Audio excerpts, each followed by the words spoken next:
Hello बच्चों, कैसे हो आप सभी लोग। आई होप आप सब लोग बहुत अच्छे होंगे और अपनी हेल्थ का भी बहुत अच्छे से ध्यान रख रहे होंगे। मैं हूं डॉक्टर सुरेश कुमार यादव और आज हम लोग डिस्कस करने वाले हैं about harmful aspects of microbes, या आप लोगों ने चैप्टर जो पढ़ रहे हैं microbes friend and foe. Microbes की जो फ्रेंडली जो एक्टिविटीज थी वो हम लोगों ने पिछले कुछ वीडियोस में डिस्कस किया है ना। जैसे हम लोगों ने एंटीबायोटिक्स की बात की, वैक्सीन की बात की, और जो एनवायरमेंट को क्लीन करने की जो बात थी, नाइट्रोजन फिक्सेशन की बात थी, जो conversion of milk to curd की बात थी, तो ये सारी हम लोगों ने एस्पेक्ट की बात की थी जिसमें कि जो माइक्रोब्स है वो फ्रेंडली नेचर शो कर रहे थे, जो हमारे फायदे की बात थी। आज हम लोग उनका बड़ा ही क्या बोलते हैं एनिमी रूप पढ़ेंगे, जिसको कि फो कहा गया। फो मतलब एनिमी, कहने का मतलब हम माइक्रोब्स के उस एस्पेक्ट की बात करेंगे जिससे हमको नुकसान होता है, मतलब जो ऐसा बिहेवियर माइक्रोब्स का जो हम डिजायर नहीं करते हैं।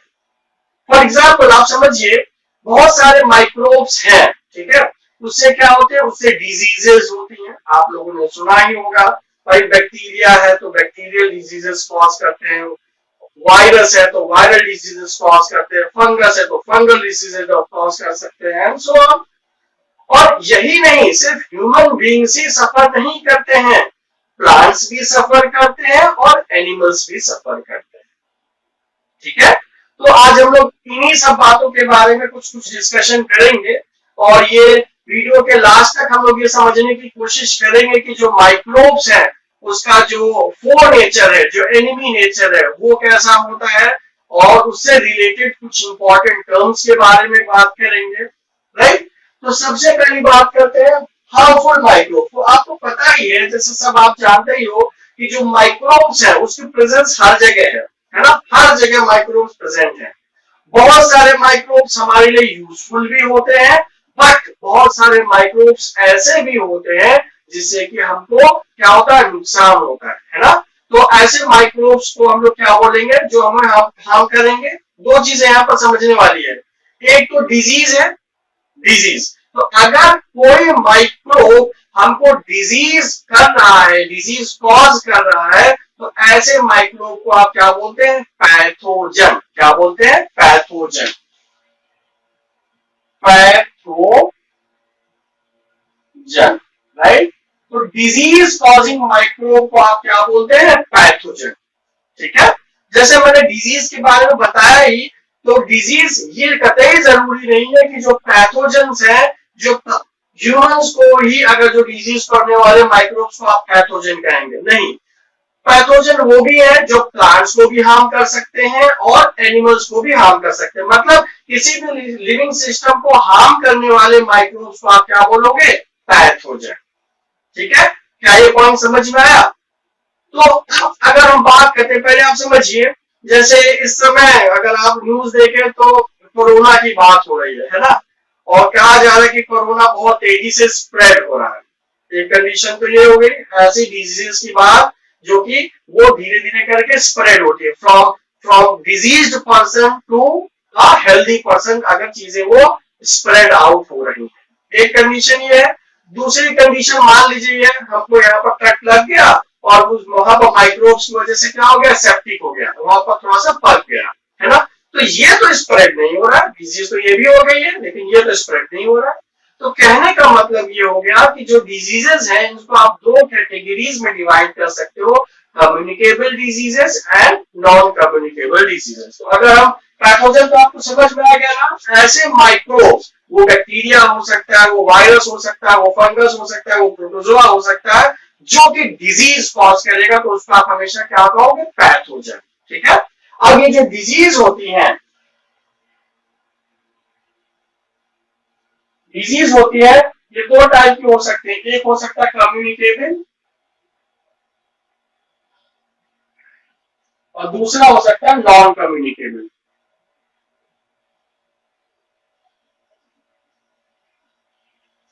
तो नाम से ही पता चल रहा है, कम्युनिकेबल डिजीज का मतलब हो गया जो एक व्यक्ति से दूसरे व्यक्ति में क्या होगी, स्प्रेड होगी, जो एक व्यक्ति से दूसरे व्यक्ति में 1% टू अदर पर्सन ये स्प्रेड आउट करेगी, उसको आप क्या कहोगे, उसको आप कहोगे कम्युनिकेबल डिजीज।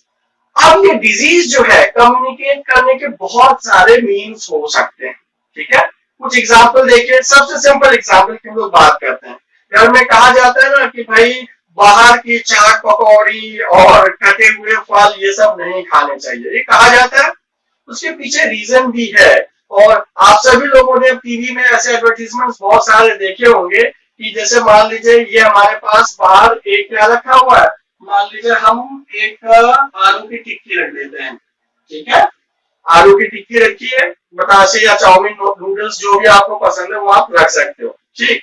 और वो जगह इतनी साफ नहीं है, कहने का मतलब वहां पर बहुत सारी मक्खियां उड़ रही हैं, ठीक है। तो मान लीजिए एक मक्खी हमने इधर बिठा दी, तो ये मक्खी यहाँ पर आपके जो भी था चाट पकौड़ी नहीं समझ में आ रहा, आपको मिठाई रख लीजिए, ठीक है, क्योंकि मीठी चीजों को मक्खियां जल्दी आपको समझ में आएंगी। तो ये मक्खी हमने बिठा दी, मक्खी बनी नहीं है लेकिन आप मान लीजिए मक्खी है वो, राइट। तो आपको ये तो नहीं पता ना कि ये मक्खी कहां कहां से घूम के आई है, राइट। तो ये बिल्कुल भी नहीं पता है, तो कहीं से टहलती हुई आई होगी, कहीं कहीं कूड़े पर भी वही मक्खी बैठ के आई होगी। कूड़ा में क्या होगा, मान लीजिए कचरा सड़ रहा है तो वहां पर माइक्रोब्स होंगे जो कि हेल्दी नहीं है हमारे लिए, वो हार्मफुल है। वो माइक्रोब्स किस पर चिपकेंगे, इसके लेग्स पर चिपकेंगे, और वो जब मक्खी आकर आपके फूड पर बैठती है तो वो बहुत सारे माइक्रोब्स यहाँ भी पहुंचा देगी, और क्योंकि न्यूट्रिशन यहाँ अवेलेबल है ही है, तो माइक्रोब को ग्रो करने के लिए तो सफिशिएंट चीजें मिली नहीं, वो बेहतरीन तरीके से ग्रो करेगा। और फिर ये आपके हाथ में आया और आपने बिना सोचे समझे इसको अंदर खा लिया।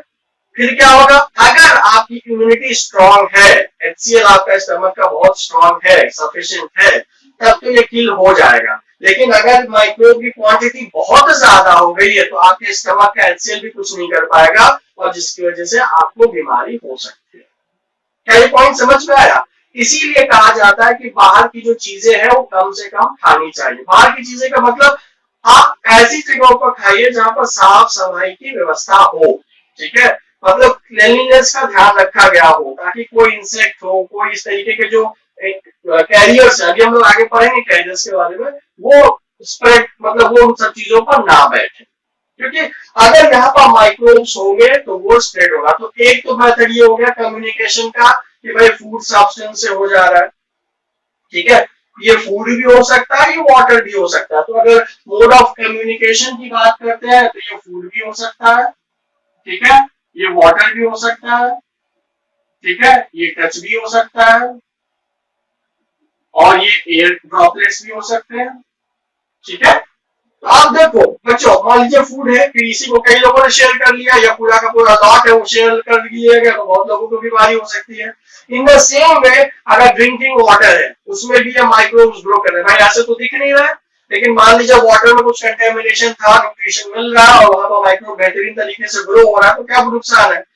माइक्रोब का तो कोई नुकसान नहीं है। जब वो पानी हम कंज्यूम करेंगे तो हमें नुकसान हो गया, है ना।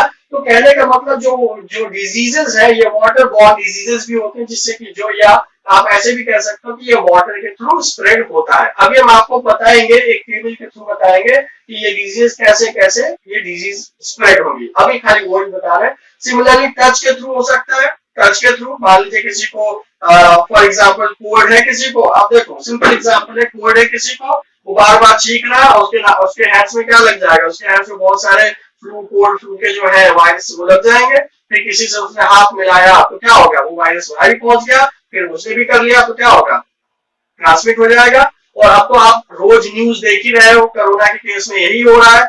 आपको रोज रोज हाथ धोने के लिए क्यों कहा जा रहा है, ताकि अगर आपके हाथ में वायरस है तो वो हाथ धोने से क्या हो जाए, वो उसकी एक्टिविटी या तो कम हो जाए या एकदम खत्म हो जाए, ताकि वो फर्दर स्प्रेड ना हो, है ना। तो कहने का मतलब वो टच से भी होगा। और एयर, जैसे मान लीजिए हमें को जुकाम है, हमें खूब जोर से छींका तो क्या होगा, जितनी दूर हमने छींका तो अगल बगल के विसिनिटी में क्या होगा, बहुत सारे एयर ड्रॉपलेट्स हो जाएंगे, उसमें क्या होगा, वो वायरस प्रेजेंट होगा, तो कोई उसके आसपास से जब गुजरेगा तो वो एयर ड्रॉपलेट्स उसमें भी जा सकते हैं, एयर ड्रॉपलेट के साथ माइक्रोब्स की भी जा सकते हैं, और उसको भी वो डिजीज हो सकती है ना। हर जगह हम सकती इसलिए लगा रहे हैं, सकती का मतलब हो सकती है, क्योंकि देखिए डिजीज होने के लिए कंडीशन क्या है, आपका जो इम्यूनिटी सिस्टम है, याद है आपको, हम लोग ने पिछले में पढ़ा था, एंटीबॉडीज की बात की थी। अगर आपके बॉडी में एंटीबॉडीज है और वो सफिशिएंट क्वांटिटी में है तो ऐसे नॉर्मल चीजों को कॉम्बैट कर सकती हैं।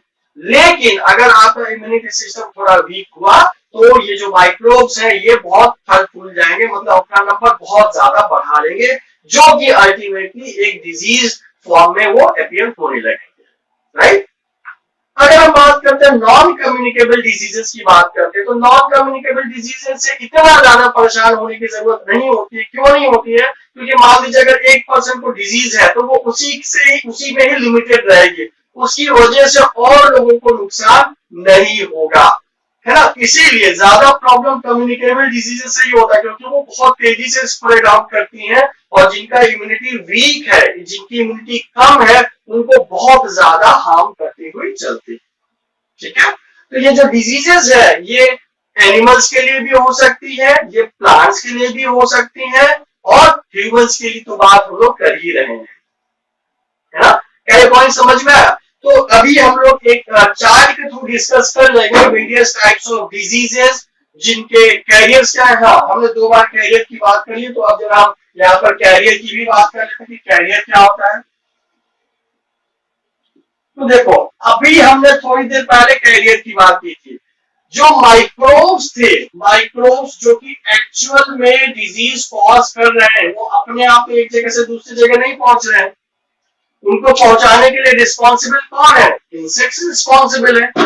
जैसे इस मक्खी की बात करें, हाउस फ्लाई की ही बात करते हैं, तो क्या होगा, कहीं से बैठ के आई होगी, अपने साथ माइक्रोब लेके आई होगी, वो माइक्रोब ट्रांसमिट कर दिया इसने, है ना। तो माइक्रोब अपने आप तो नहीं आया, किसी के थ्रू आया होगा, तो जो जिसके थ्रू आया उसको लोग क्या बोलते हैं? कैरियर, है ना।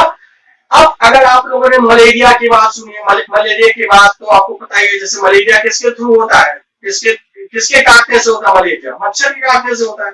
अब मच्छर में भी बहुत सारी वैरायटीज हैं, एनाफिलीज में भी, और अगर आप देखें तो फीमेल एनाफिलीज के काटने की वजह से जो पॉजिटिव एजेंट है वो स्प्रेड होता है from diseased person to healthy person. तो उसमें जो मॉस्किटो है वो एक कैरियर की तरह काम कर रहा है, एक जगह से इन्फेक्शन उठाकर दूसरी जगह इन्फेक्शन पहुंचा रहा है। अब एक बड़ा अच्छा सवाल ये हो सकता है, क्या मच्छर को मलेरिया होगा कि नहीं होगा, है ना। आप पूछ सकते हो कि मच्छर को मलेरिया होगा कि नहीं होगा।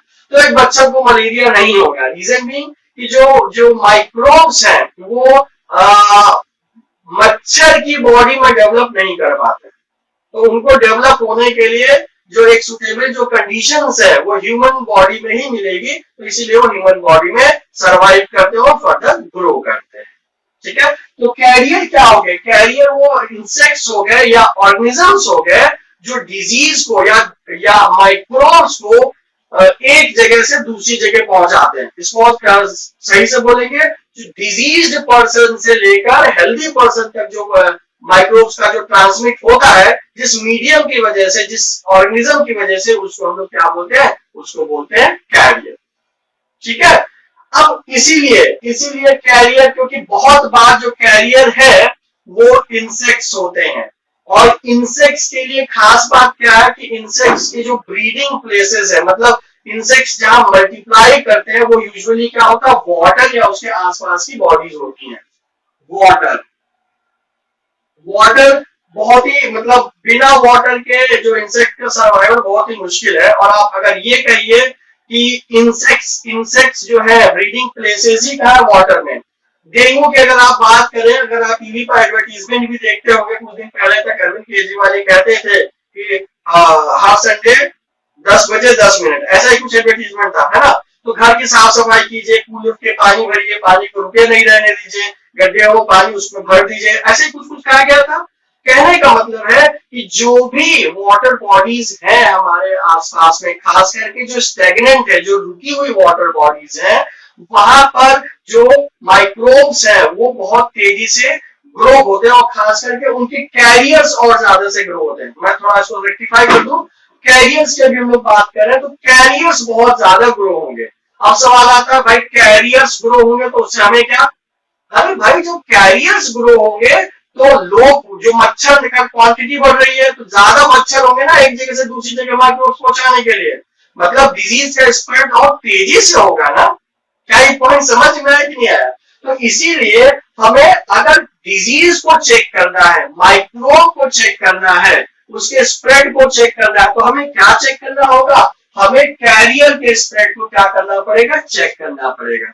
क्योंकि अगर आप इमेजिन कीजिए आपने सारे के सारे कैरियर खत्म कर दिए, इमेजिन कर लीजिए थोड़ी देर के लिए, तो माइक्रोब अपने आप से निकलकर एक बॉडी से दूसरी बॉडी में तो जाएगा नहीं, उसको कोई ना कोई तो मीडियम चाहिए होगा। तो अगर आपने बहुत सारे जो मॉस्किटोज थे या जो कैरियर्स थे उनको कम कर दिया, तो डिजीज का स्प्रेड भी क्या करेंगे? आप रोक पाएंगे। क्या ये पॉइंट समझ में आया? ये पॉइंट बहुत समझना बहुत जरूरी है कि कैरियर का आके डिजीज, खास करके जो कम्युनिकेबल डिजीज है, उसको स्प्रेड करने में क्या रोल होता है, क्योंकि वो एक जगह से माइक्रोब उठाएगा और दूसरी जगह ट्रांसमिट करेगा। तो अगर आप कैरियर को ही कम कर दीजिए, मिनिमाइज कर दीजिए, किल कर दीजिए, तो माइक्रोब का जो स्प्रेड है वो थोड़ा सा रिड्यूस हो जाएगा, है ना बच्चों? क्या ये पॉइंट समझ में आया? तो अभी टेबल पे हम लोग देखेंगे कुछ ह्यूमन डिजीजेस की बात करेंगे, उनके कैरियर्स की बात करेंगे और उनके पॉजिटिव एजेंट की बात करेंगे। In the same way plant के बारे में भी बात करेंगे, एनिमल्स के बारे में भी बात करेंगे। तो बच्चों अगर हम बात करते हैं डिजीजेस की, ठीक है, तो इस टेबल में हम लोग समझने की कोशिश करेंगे कि various types of diseases which are caused by microbes, और हम लोग अभी दो कैटेगरी कवर कर रहे हैं, some examples in humans and some examples in animals, right? तो सबसे पहले अगर हम बात करते हैं डिजीज, तो देखिए ट्यूबरकुलोसिस की अगर बात करते हैं, जिसको कि आप टीबी भी कहते हैं, ठीक है, और ट्यूबरकुलोसिस जो है it is caused by microbe that is bacteria, okay, और इसका जो मोड ऑफ ट्रांसमिशन है that is through air, air के थ्रू ये स्प्रेड आउट होता है। तो जब एयर के थ्रू ये स्प्रेड आउट होगा, तो देखिए जब भी इस तरीके की डिजीजेस होती हैं जो कि एयर की वजह से स्प्रेड आउट होती है, तो उनको रोक पाना बड़ा कठिन काम होता है। तो उसका सबसे सही तरीका क्या होता है कि जिस भी पेशेंट को ये है डिजीज है, उसको आप सबसे पहले आइसोलेट कर दो, एकदम अलग कर दो, क्योंकि अगर आप कांटेक्ट में आते रहेंगे पेशेंट के, तो क्या होगा, it may be a chance कि आपको भी वो डिजीज हो जाए, है ना। तो जो आइसोलेशन है वो सबसे जरूरी होता है। आप अभी की बात कर लीजिए, क्योंकि कोरोना इतना स्प्रेडेड है, तो आप सिंपल देख सकते हो कि जिसको भी, जिनको भी सिम्टम्स दिख रहे हैं, उनको क्या कर देते हैं, 14 डेज के लिए आइसोलेट करते हैं। क्यों करते हैं आइसोलेट? ताकि वो किसी और को वायरस ये ट्रांसमिट ना कर पाए, है ना। तो जो आइसोलेशन है, जो अलग थलग करना है पेशेंट को, दैट इज वेरी इंपॉर्टेंट। क्यों इंपॉर्टेंट है? ताकि वो एक डिजीज्ड पर्सन से दूसरे हेल्दी पर्सन को ना हो जाए। वैक्सीनेशन की भी बात करते हैं, अभी हम सिर्फ आइसोलेशन की बात कर रहे हैं। वही अगर हम बात करते हैं मीजल्स की बात करते हैं, तो measles is also spreaded by virus, mode of transmission उसका एयर है। सिमिलरली जो चिकन पॉक्स है, microbe is virus, it is spreaded bye either by air और बाय कांटेक्ट। तो देखिए कांटेक्ट और एयर, तो अगर एयर है that means isolation he best तरीका है, नहीं तो अगर आप कांटेक्ट में भी आ जा रहे हैं तब भी क्या होगा, तभी ऑब्वियसली एयर के थ्रू तो हो ही रहा है, इवन वो टच के थ्रू भी क्या होगा, स्प्रेड हो जाएगा। सिमिलरली अगर पोलियो की बात करते हैं, तो this virus is transmitted either by air और बाय वाटर, ठीक है। तो ये जो डिजीजेस है, जब भी इन डिजीजेस की बात करेंगे जो कि एयर से स्प्रेड होती है, तो उसमें खास बात क्या है बच्चों की, जिस पर्सन को भी ये डिजीज हो गई है उसको आइसोलेट करना जरूरी है। आइसोलेट करने से फायदा क्या होगा कि आप बाकी हेल्दी पर्सन को बचा रहे हैं डिजीज होने से, ठीक है। दूसरी बात वैक्सीनेशन, पिछले वीडियो में हम लोगों ने वैक्सीन की बात की थी। Vaccine are what, these are weakened microbes जो आपकी बॉडी में जाकर क्या प्रोड्यूस करते हैं, एंटीबॉडीज प्रोड्यूस करते हैं। तो अब छोटे बच्चों को वैक्सीनेशन होता है ताकि बार बार आप उसमें और ज्यादा एंटीबॉडीज प्रिपेयर कर पाए अलग अलग डिजीजेस के लिए। तो जब एक बार वैक्सीनेशन हो चुका होगा, तो ये सारी डिजीजेस होने के चांसेस बिल्कुल भी नहीं होंगे। क्या ये पॉइंट समझ में आ गया?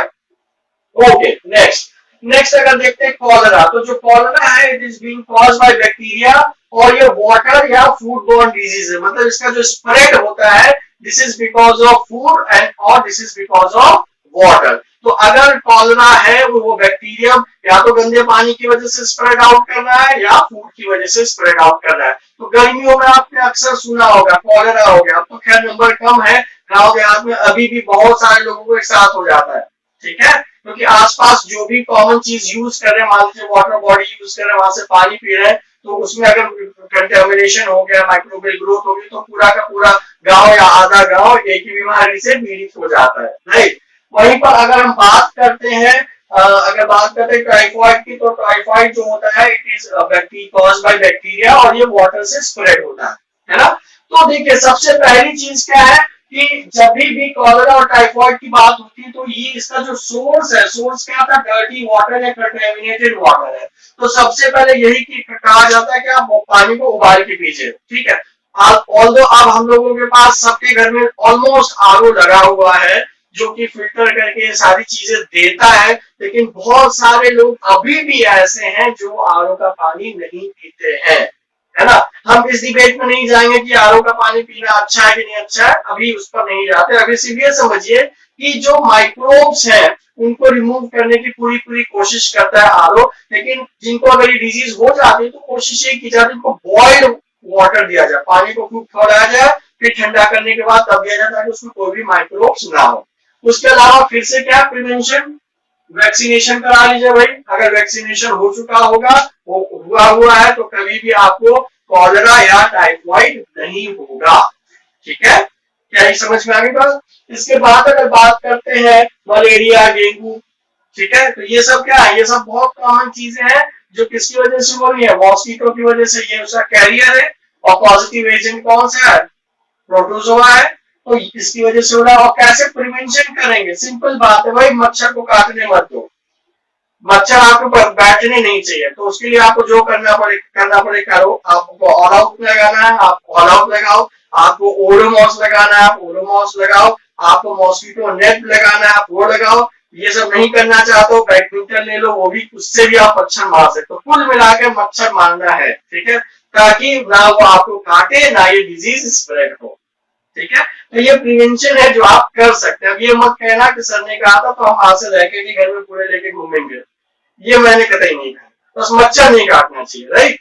तो ये कुछ एग्जांपल्स हैं, किसके, कुछ एग्जांपल्स हैं डिजीजेस के। और अभी रीसेंट एग्जांपल जो आप पूरे दिन न्यूज में देख रहे हैं, that is of corona caused by virus, right, और स्प्रेडेड बाय, अभी तो कांटेक्ट ही है, लेकिन न्यूज में अभी कल न्यूज में था, WHO ने कुछ रिपोर्ट बताई हैं कि वो एयर से भी वो स्प्रेड हो रहा है, एयर में भी स्प्रेड हो रहा है, राइट। तो खैर अभी मतलब क्या हुआ, ये वायरल डिजीज है और ये भी ये कांटेक्ट, अभी तक ये माना गया था कि कांटेक्ट के थ्रू, तो भी आप वही मान के चलिए कि कांटेक्ट के थ्रू इसका ट्रांसमिशन होगा। तो इसको प्रिवेंट कैसे कर सकते हैं, प्रिवेंशन में सबसे पहले सिंपल क्या, आइसोलेशन। जिसको भी सिम्टम्स आ जाते हैं उसको आप क्वारंटीन कर दीजिए, उसको आप आइसोलेट कर दीजिए। क्वारंटीन और आइसोलेशन में डिफरेंस है, जहां सिम्टम्स दिखने लगे उनको आप आइसोलेट कर दीजिए। जिनको लगता है कि भाई हो सकता है उनको भी दिखना लगे तो उनको सेल्फ आइसोलेशन में चले जाना चाहिए और 14 डेज तक ऑब्जर्व करना चाहिए, राइट। तो ऐसे में क्या करते हैं, आइसोलेशन का रोल क्यों बढ़ जाता है, क्योंकि जो डिजीज्ड पर्सन है जब वो किसी के कांटेक्ट में नहीं आएगा तो जो वायरस का जो स्प्रेड है वो चेक हो जाएगा। कुछ एनिमल डिजीजेस की बात करें तो आप लोगों ने एंथ्रैक्स पढ़ा हुआ है, कहां पढ़ा आप ये बताइए, एंथ्रैक्स याद आया कुछ जब हम लोग बात कर रहे थे, सॉटर्स डिजीज याद आया, शीप में पढ़ा था, शीप में भेड़ कहीं भी लौट जाती है, यस। तो जो एंथ्रैक्स है, this is a deadly disease, ये ह्यूमंस को भी हो जाती है और किसको भी हो जाती है, जो कैटल्स है उनको भी हो जाती है, and it is caused by bacterium, it is caused by bacterium, right. इसका जो बैक्टीरियम जो कॉज करता है उसका क्या नाम है, बैसिलस एंथ्रासिस, बैसिलस एंथ्रासिस, उसकी वजह से ये डिजीज कॉज होती है और ये कांटेक्ट की वजह से हो रहा है, राइट। तो इसका जो प्रिकॉशन है, प्रिकॉशन क्या होना चाहिए कि भाई आप जो है कांटेक्ट अवॉइड कीजिए, कांटेक्ट अवॉइड कीजिए, जो एनिमल्स हैं उनसे आप डायरेक्ट कांटेक्ट अवॉइड कीजिए। कैसे आप अवॉइड कर सकते हैं, बाय वियरिंग प्रॉपर इक्विपमेंट्स, जैसे कि अभी आप तो पीपीई किट समझ ही रहे हैं, है ना, डॉक्टर जो पहन के घूम रहे हैं, तो और जो हेल्थ वर्कर्स में भी घूम रहे हैं, तो वही आप यहाँ पर भी यूज कर सकते हैं in order to protect yourself from getting expose to this bacteria which is causing anthrax, right. Similarly foot and mouth disease है जो कि वायरल डिजीज है, फुट एंड माउथ डिजीज है, और ये गांव में स्प्रेड होती है, तो बहुत तेजी से स्प्रेड होती है, बहुत सारे एनिमल्स को एक साथ ये इफेक्ट कर देती है। और क्यों ऐसा होता है, क्योंकि it spreads either bye contact, by air और बाय सलाइवा। तो जो देखिए गाय भैंस लोग अभी भी क्या होता है ना, चराने जाते हैं एक साथ, किसी की मान लीजिए भैंस अगर इन्फेक्टेड है और वो सबके साथ टहलने चली गई, तो क्या होगा, वो अपने साथ 4-5 भैंस को इन्फेक्ट कर देगी, और ये सिम्टम्स 2-3 दिन में दिखेंगे, तब तक तो पूरे 15-20 भैंस एक साथ इन्फेक्ट हो चुकी होंगी, है ना। तो ये इसीलिए ये डिजीजेस बहुत ही हार्मफुल है, क्योंकि ये स्प्रेड बहुत जल्दी होती हैं, बहुत जल्दी स्प्रेड होती हैं, ठीक है। तो बच्चों ह्यूमंस और एनिमल्स के बाद अब नंबर आता है प्लांट्स का। तो प्लांट्स के अगर कुछ डिजीज की बात करें तो पहला सिट्रस कैंकर। सिट्रस कैंकर होता है विद बाय बैक्टीरिया। आप लोगों ने देखा होगा नींबू है उसमें चकत्ते चकत्ते पड़ जाते हैं, कुछ ब्लैक ब्लैक से स्पॉट्स पड़ जाते हैं, है ना। तो ये किसकी वजह से होता है, ये बैक्टीरियल डिजीज है और ये स्प्रेड होता है by air. Similarly rust of wheat, rust को आप जानते हैं, रस्ट जो जंग होता है, तो व्हीट में कैसा रस्ट, भाई वो रस्ट जैसा अपीयरेंस होता है, दिखने में वैसा ही लगता है, इसलिए कहा गया रस्ट ऑफ व्हीट। और ये एक फंगल डिजीज है जो कि एयर से या फिर सीड से वो स्प्रेड करता है। अगर एक प्लांट को हो गया तो एयर के थ्रू वो स्प्रेड होता चला जाएगा। फंगस जो है स्पोर्स एक जगह से दूसरी जगह बहुत आसानी से स्प्रेड होते चले जाएंगे। वही अगर बात करते हैं येलो मोज़ेक ऑफ भिंडी, कभी भिंडी देखा है, भिंडी के पत्ते देखे हैं, तो उसमें बहुत सारी डिजाइन येलो येलो कलर की लाइनें बन जाती हैं। बेसिकली ये होगा yellow vein mosaic virus, yellow vein mosaic virus या येलो वेन मोज़ेक ऑफ भिंडी। भिंडी का मतलब ओकरा, है ना। तो वो जो लीव्स होती है वो हो जाती है इन्फेक्टेड। देखा होगा भिंडी का पेड़ कभी भी देखिए, पेड़ या पौधा कह लीजिए ज्यादा सही रहेगा, भिंडी का प्लांट कह लीजिए, देखेंगे तो उसमें क्या होगा, जो उसकी लीव्स है वहां पर जो वेन्स होते हैं वो ऐसे एकदम येलो कलर की हो जाती है, ठीक है। और ये वायरल डिजीज है और ये जो स्प्रेड होता है that is spreaded with the help of insects, ठीक है। तो ये डिजीज स्प्रेड करने के लिए इंसेक्ट्स रिस्पॉन्सिबल होते हैं, ठीक है बच्चों। तो अभी आपने इतने सारे हार्मफुल जो एस्पेक्ट्स है माइक्रोब्स के वो देखे हैं, ये तो बहुत कम था। इसके अलावा बहुत सारे हैं डिजीजेस, हमने बहुत थोड़ी सी आपको बताई है ना। आप अगर अपने बुक्स में देखेंगे तो आपको बहुत सारी टेबल्स और मिलेगी, बहुत सारी एडिशनल इंफॉर्मेशन भी मिलेगी अबाउट दीज डिजीजेस, ठीक है। तो बच्चों हम लोग मिलते हैं नेक्स्ट वीडियो में, फिर इन डिजीजेस के प्रिवेंशन के बारे में बात करेंगे। और अभी एक टॉपिक अभी इसमें बचा हुआ फूड पॉइजनिंग, जिसको कि और एक्सप्लेन करना है मुझे कि आगे फूड पॉइजनिंग क्या होता है, उसको नेक्स्ट वीडियो में डिस्कस जरूर करेंगे, ठीक है। तो बच्चों मिलते हैं नेक्स्ट वीडियो में सब्सिक्वेंट टॉपिक्स के लिए। Till then stay fit and stay healthy.